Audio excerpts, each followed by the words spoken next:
Voltando à programação inicial, como eu estava falando, tem essa discussão, existe um pensamento racista no imaginário mundial, é um pouco exagerado, mas com certeza no território brasileiro existe esse imaginário de racista da mulher negra, da pessoa negra que não é uma pessoa tão inteligente, e aí isso vem associado à pobreza, né? Que parte da população negra, infelizmente, enfrenta, né?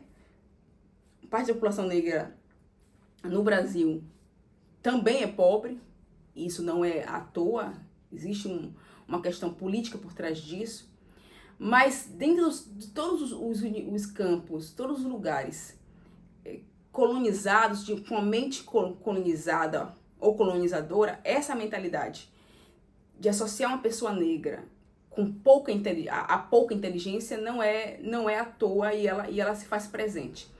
E eu posso falar isso com muita veemência, porque eu estou nesse exato momento, esse vídeo está sendo gravado aqui em Barcelona, né, próximo a Barcelona, sou casada com um italiano, e a gente casamento de 15 anos, já morei na Itália, estou morando atualmente aqui, já conheci outros lugares, já conheci os Estados Unidos, já morei no Rio de Janeiro por 4 anos, morei em Londres um período, conheci algumas regiões, poucos lugares, mas depende do ponto de vista, né?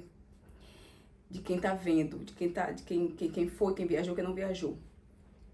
Mas de fato, uma coisa que eu percebo é o quanto essa mentalidade ela é enraizada da mulher, da pessoa falar. E aí, voltando para a cultura brasileira, que é a cultura que fala, que trata a empregada doméstica, muitas vezes negra, ou não necessariamente precisa ser negra, mas a empregada doméstica, a faxineira, a funcionária do lar, a diarista, seja lá o que se for. Minha mãe era diarista, barra faxineira, barra doméstica nas horas que precisava, barra cozinheira nas horas que precisava, barra passadeira. Então, assim, existe essa coisa de falar como se a pessoa, numa linguagem que você quer ser simpático, que você é o patrão, ou você é conhecido, ou você tá ali circulando na casa de uma pessoa que tem uma empregada, uma faxineira, uma doméstica, e você tenta falar uma linguagem com ela que seja uma linguagem popular, e eu entendo, eu também faço isso, é normal, a gente não sabe, a gente não sabe como lidar mesmo, a gente não sabe. Então, eu trato ela como? Porque eu trato ela como se fosse uma pessoa da família, mas o que é ser da família? Eu vou tratar exatamente como eu trato minha irmã, meu irmão, meu filho, minha filha? Ou eu vou tratar como... Por isso que é bom estabelecer a lógica do profissionalismo nesses ambientes.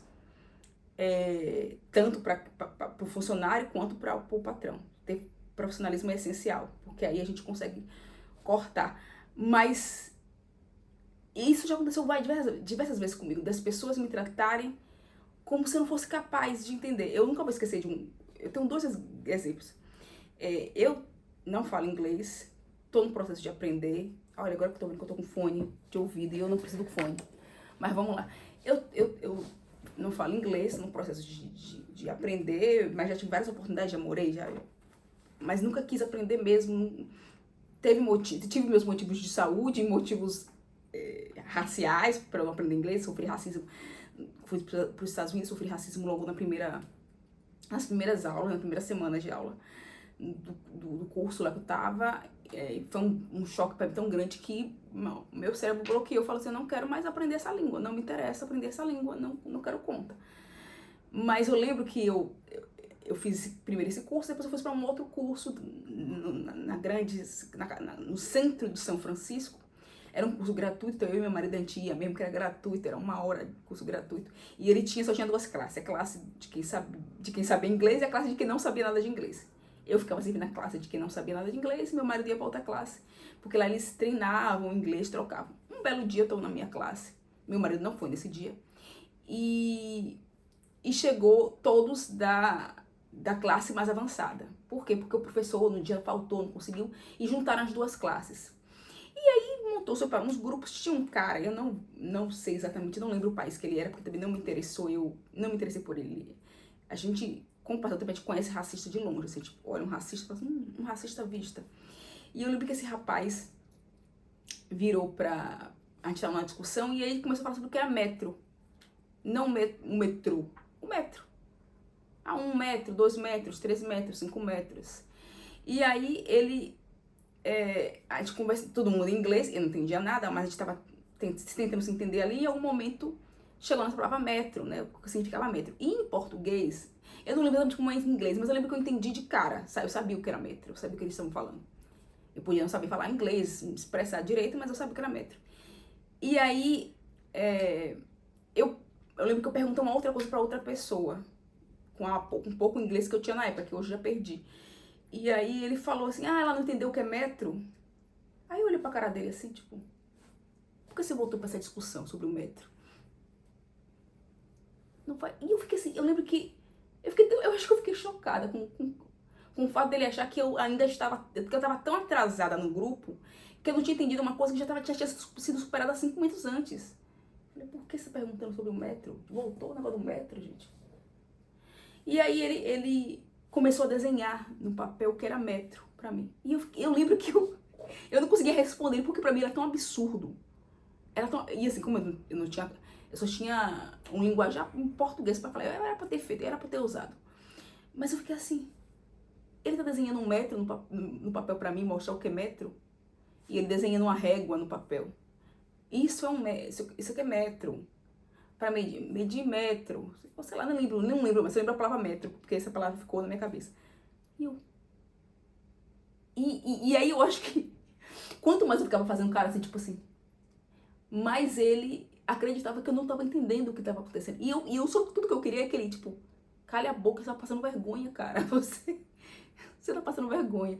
Eu tenho muitas histórias de racismo internacional pra contar. De racismo, de preconceito, de discriminação, de xenofobia. Mas não me interesso muito por elas e eu tenho elas muito superadas na minha vida.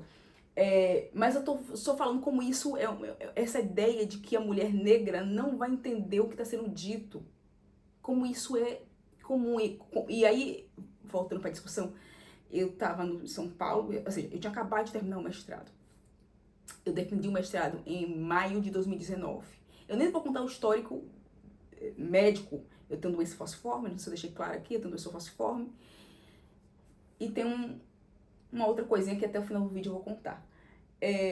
E aí eu tinha passado por um ano muito difícil, 2019 foi um ano muito difícil, de internação, 3 internações, cirurgias, questões de saúde muito graves mesmo, de chegar bem assim, de você, sabe aquele momento, eu já aconteceu isso comigo umas 2, 3 vezes na vida, de você falar assim, meu Deus, ou eu mudo a minha vida radicalmente agora, ou de você dar um novo sentido pra sua vida, porque você chegou muito perto do outro lado. Então eu tava muito renovada de fé e esperança, defendi o mestrado em maio. E depois do mestrado eu falei, bom, eu não vou mais, eu vou agora,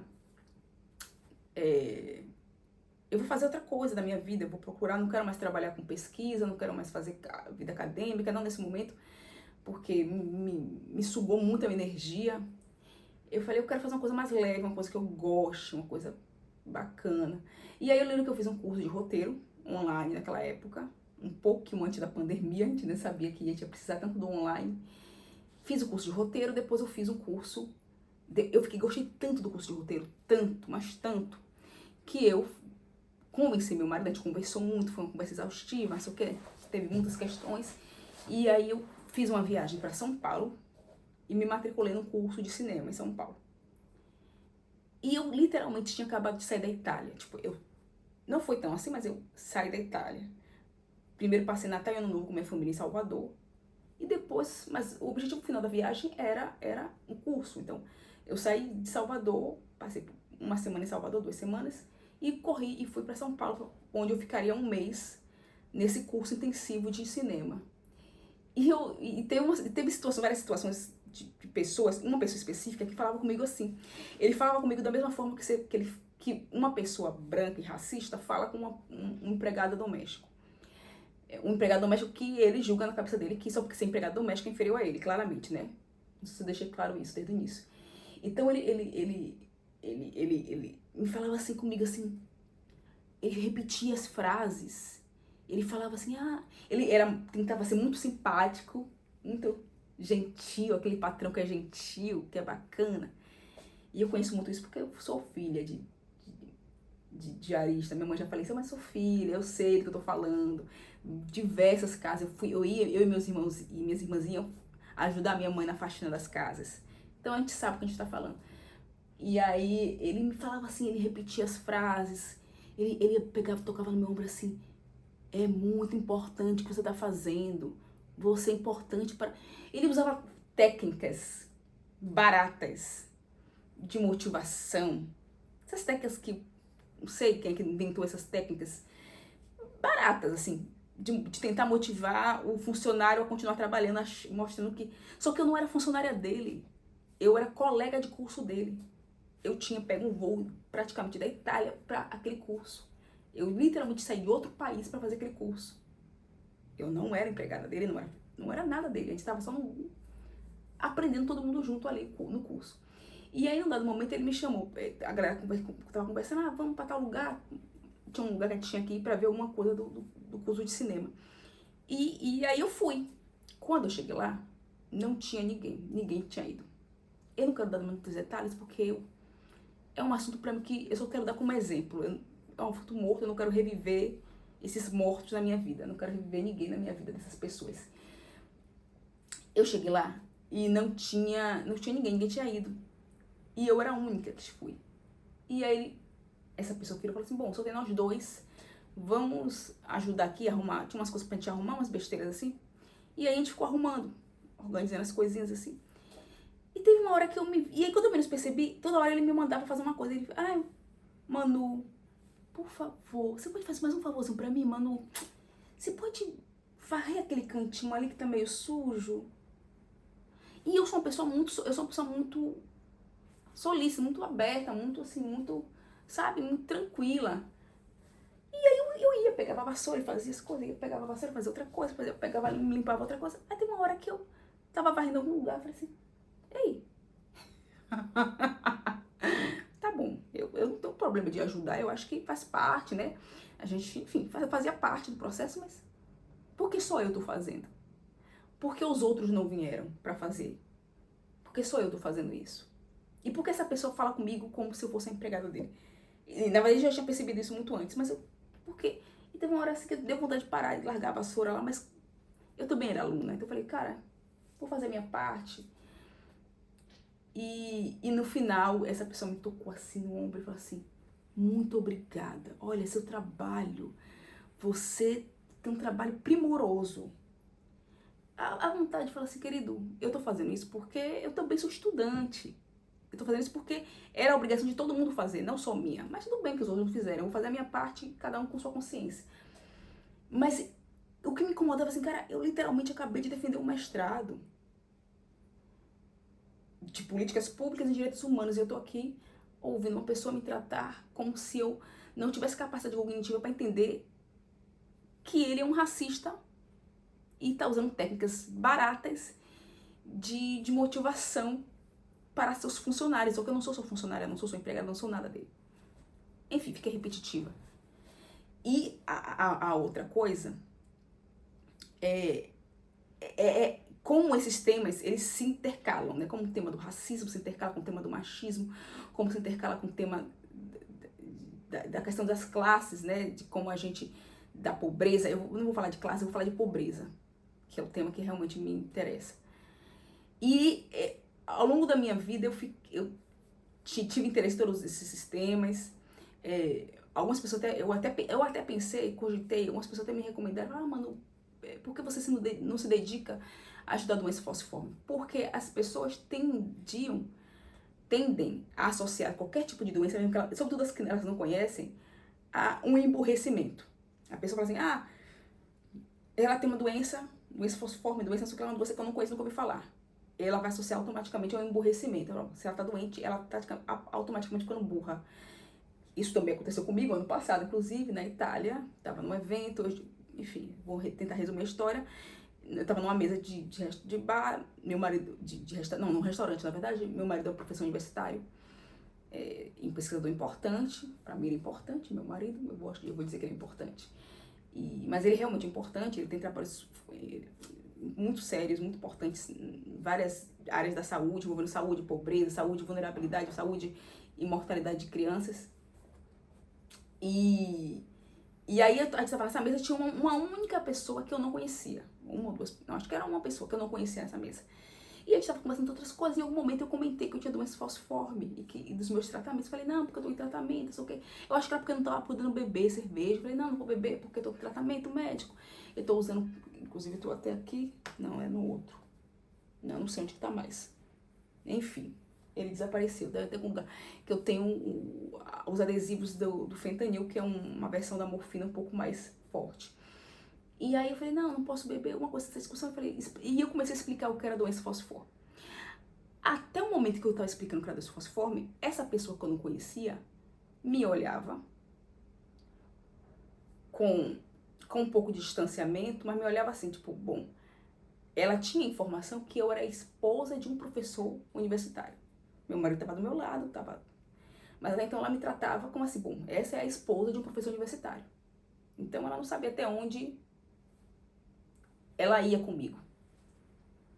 Mas no momento que eu toquei na palavra e comecei a explicar o que era doença falciforme, com a doença do sangue e tal, ela se sentiu muito livre para virar para mim, se debruçar na mesa e perguntar: isso gera algum probleminha na cabeça?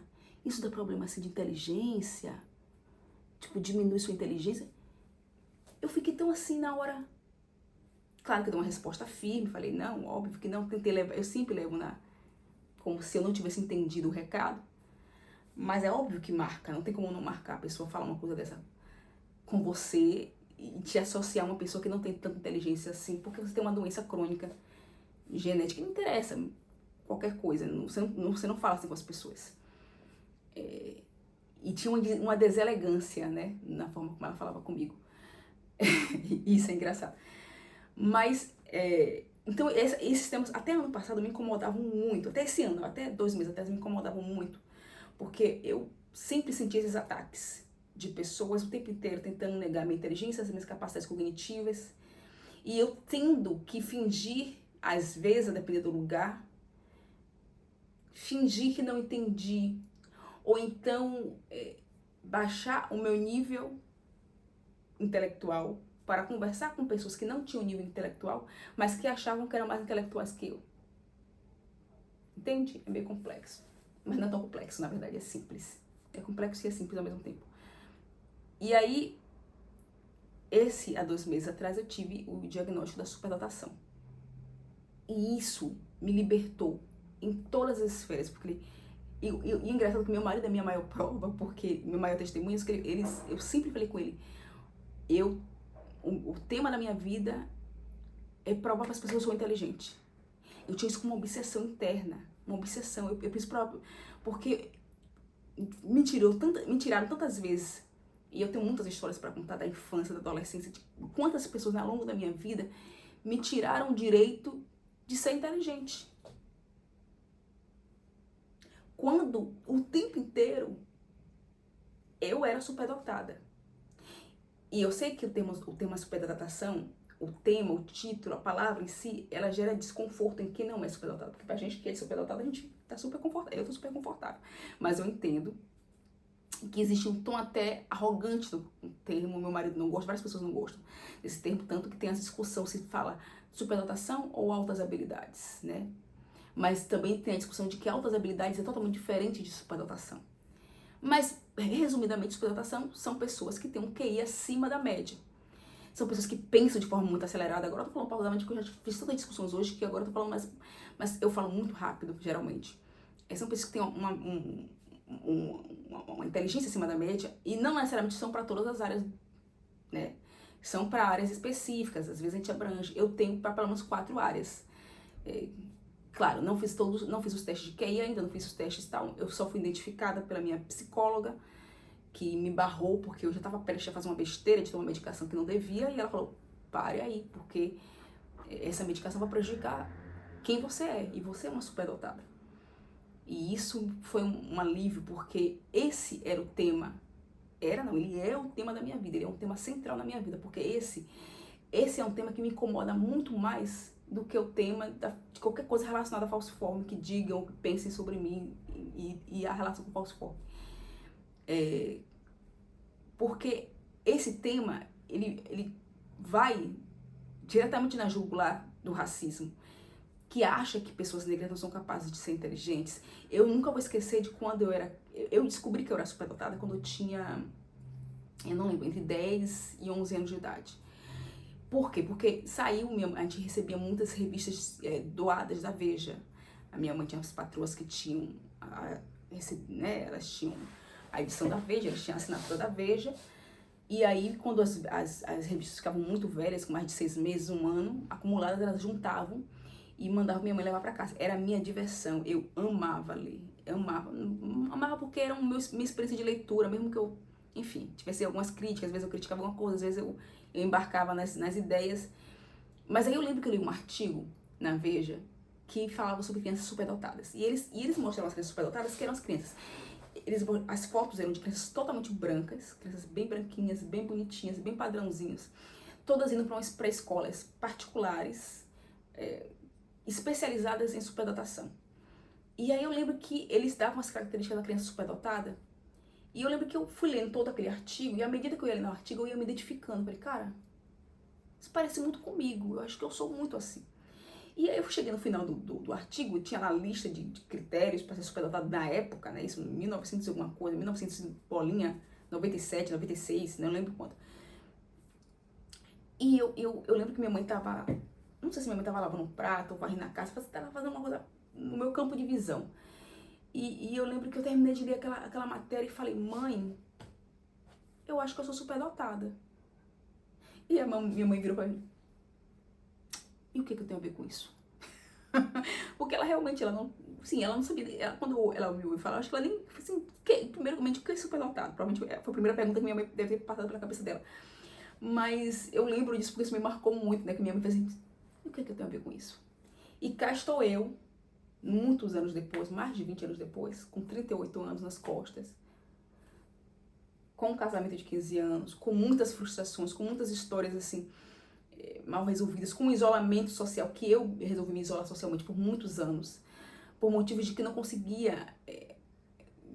Eu sou uma pessoa muito sociável, amo conviver com pessoas, amo falar, amo estar com pessoas, eu me energizo com estar com pessoas, mas uma hora cansa você ter que manter um personagem, porque você não pode ser você totalmente na sua íntegra, na sua verdade.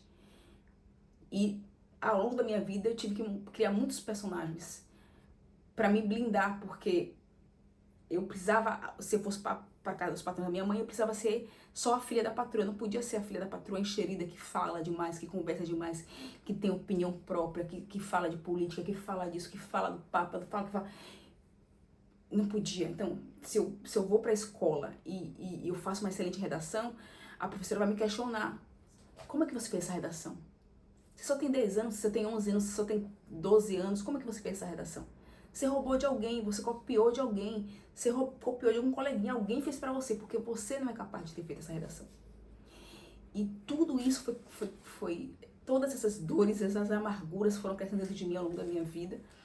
E agora elas vão caindo por terra, uma por uma, porque eu, a partir de agora, sou quem sou, não preciso fingir nada, não preciso fingir ser mais ou menos inteligente que ninguém, não preciso fingir, botar máscaras, porque essa sou eu. E o que eu puder falar de superdotação, aqui eu vou falar. É isso, beijos e até a próxima.